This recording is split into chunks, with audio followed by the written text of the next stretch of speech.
புதுக்கோட்டையில் வீட்டில் அடித்து துன்புறுத்தியதால் வீட்டை விட்டு வெளியேறிய 10ஆம் வகுப்பு படிக்கும் சிறுவனை சைல்ட்லைன் அமைப்பினர் காப்பகத்திற்கு அழைத்துச் சென்றனர்.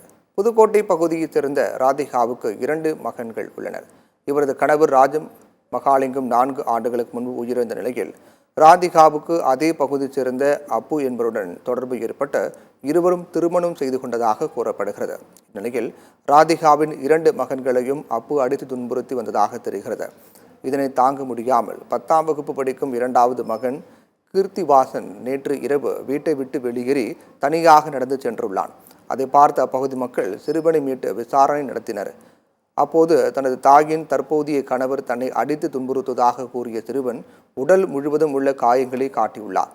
இதனால் அதிர்ந்து போன மக்கள் உடனே சைல்ட்லைன் அமைப்புக்கு தகவல் தெரிவித்தனர். சைல்ட்லைன் கண்காணிப்பாளர் லீமா சிறுவன் கீர்த்திவாசனை அழைத்து விசாரணை நடத்தினார். பின்னர் சிறுவன் நிலையை புரிந்து கொண்ட அவர் கீர்த்திவாசனை குழந்தைகள் காப்பகத்திற்கு அழைத்துச் சென்றார். மேலும் கீர்த்திவாசனின் பெற்றோர் நேரில் ஆஜராகும்படி சைல்ட்லைன் கண்காணிப்பாளர் லீனா உத்தரவிட்டுள்ளார்.